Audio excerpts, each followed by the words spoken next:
इस वीडियो में आज हम पढ़ेंगे अध्याय 4 का जो है सेकंड टॉपिक, जो पिछली वीडियो में रह गया है उसके आगे से आज हम कंटिन्यू करेंगे। और इस वीडियो को आप लास्ट तक देखिएगा। तो चलिए इस वीडियो को बिना किसी देरी के शुरू करते हैं। ठीक, देखो, पृथ्वी की सतह पर वायु के भार द्वारा लगाया गया दाब वायु दाब कहलाता है। तो ये मान लो पृथ्वी है, पृथ्वी की सतह पर वायु जो है एक दाब लगाएगी, यानी कि यहाँ पर बल लगाएगी और जो बल होगी ये दाब। ठीक, तो जो लगेगा उसे क्या कहेंगे? वायु दाब कहेंगे। ठीक, पृथ्वी की सतह पर वायु के भार द्वारा लगाया गया दाब वो क्या कहलाता है? वायु दाब कहलाता है। फिर क्या है? वायुमंडल में ऊपर की ओर जाने पर दाब तेजी से गिरने लगता है। समुद्र स्तर पर वायु दाब सर्वाधिक होता है और ऊंचाई पर जाने पर यह घटता जाता है। क्या होता है कि जो पृथ्वी की सतह पर वायु का भार लगेगा ना, तो अगर हम पृथ्वी से ऊपर जाएंगे, पृथ्वी से ऊपर जाएंगे तो ऊंचाई के साथ क्या होगा कि दाब कम होता जाएगा। दाब क्या होता जाएगा? कम हो जाएगा। और हम नीचे जाएंगे तो दाब क्या हो जाएगा? अधिक होता जाएगा। ठीक, देखो, ऊंचाई के साथ दाब कम होता जाएगा और निचाई के साथ दाब अधिक होता जाएगा।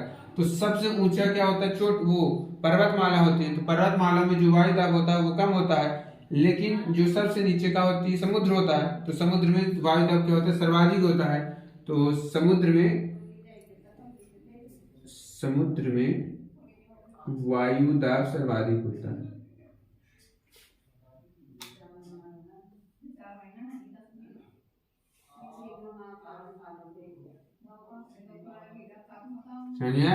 समुद्र में वायु दाब सर्वाधिक होता है, लेकिन ऊंचाई में वायु दाब कम होता है। तो वायु दाब का कंसेप्ट ये है कि ऊंचाई के साथ अगर हम ऊंचाई में जाएंगे तो वायु घटने लगेगा और गहराई में जाएंगे तो वायु बढ़ने लगेगा, वायु दाब बढ़ने लगेगी। तो यानी कि ये गहराई के साथ लिख सकते हैं। तो गहराई के साथ वायु बढ़ता जाता है और ऊंचाई के साथ वायु दाब घटता जाता है।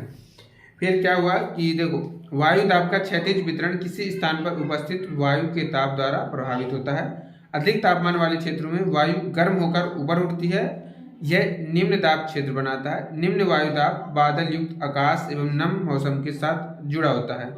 इसमें क्या लिखा हुआ है कि अधिक तापमान वाले क्षेत्रों में वायु गर्म होकर ऊपर उठती है। यह निम्न दाब क्षेत्र बनाता है। और ये दो भागों में बांट दिया। इस साइड तापमान ज्यादा है, ठीक, और इस साइड तापमान कम। ठीक, ये कंसेप्ट समझना। ये पृथ्वी है, इस साइड मान लो तापमान ज्यादा है और इस साइड तापमान कम है। तो क्या होगा कि जहां तापमान ज्यादा होगा तो वहां की वायु क्या होगी? जो वायु होगी, तो जहां तापमान ज्यादा होगा तो वहां की वायु गर्म होगी कि ठंड होगी? गर्म होगी, क्योंकि तापमान गर्म है तो वायु भी गर्म होगी। तो जब वायु गर्म होगी तो पहले पिछले वीडियो में हमने बताया था कि जो गर्म वायु होती है वो हल्की होती है। गर्म वायु क्या होती है? हल्की होती है।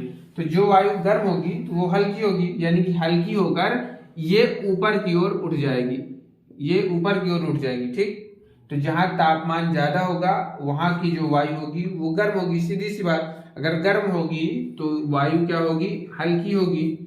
अगर हल्की वायु होगी तो ये क्या होगी? ऊपर उठ जाएगी। अगर वायु हल्की होगी तो ऊपर उठ जाएगी, ये उठेगी, उठ जाएगी। अगर ऊपर उठ जाएगी तो यहां जगह कम रहेगा, यानी कि ये निम्न वायु दाब वाला होगा।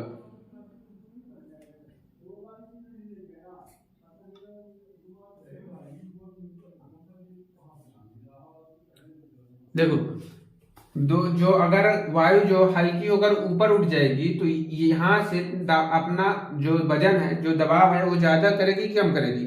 दबाव कम पाएगी ना, वजन मतलब कि दाब कम लगा पाएगी, क्योंकि ये तो हवा में उठ गए, ये ऊपर उठ के उड़ गई।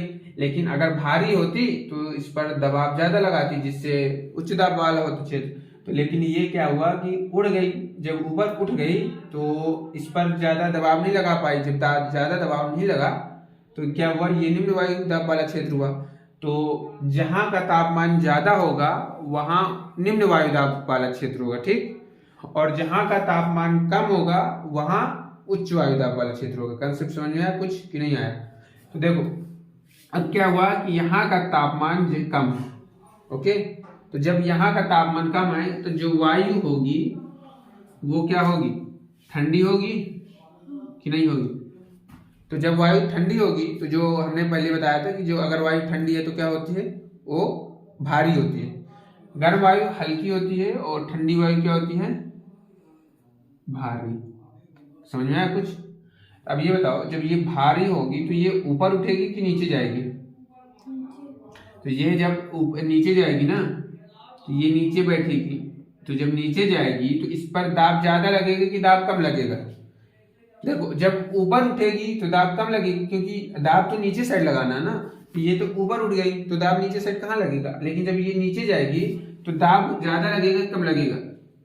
दाब ज्यादा लगेगा। जब दाब ज्यादा लगेगा तो ये क्या होगा, उच्च वायु दाब वाला क्षेत्र, उच्च वायु दाब वाला क्षेत्र। ये कॉन्सेप्ट समझ में आया कि नहीं आया? जहां का तापमान ज्यादा वहां निम्न वायु तापमान क्षेत्र, और जहां का तापमान कम वहां उच्च वायु दाब वाला क्षेत्र। यानी कि वायु को ताप प्रभावित करता है, एक बहुत फैक्टर है, निम्न वायु दाब और उच्च दाब वाला। ये कॉन्सेप्ट समझ में आया, कहाँ उच्च दाब होता है और कहाँ निम्न वायु दाब होता है। तो वायु का जो प्रवाह होगा, वायु का प्रवाह किस दिशा में होगा, तो उच्च वायु दाब क्षेत्र से निम्न वायु। ये बताओ, जो जाता है तो अधिक से कम की ओर जाता है कि कम से अधिक की ओर जाता है? जहां ज्यादा होता है वहां से कम की ओर जाता है ना। तो यानी कि ये अधिक से, तो अधिक इस साइड है, तो जो हवा की दिशा है, तो मान लो यहाँ हाई हो गया, यहाँ लो हो गया, तो ये इस साइड जाएगी हवा, ठीक है। तो जो वायु का प्रवाह होगा उच्च दाब क्षेत्र से निम्न दाब क्षेत्र की ओर होगा, उच्च दाब क्षेत्र से निम्न दाब क्षेत्र की ओर, ठीक है। तो वायु का प्रवाह समझ में आया। उच्च दाब निम्न वायु दाब कहाँ होता है, उच्च दाब वायु दाब कहाँ होता है, ये समझ में आया।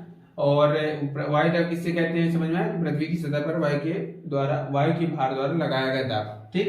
तो ये वायु दाब का कंसेप्ट हुआ, समझ में।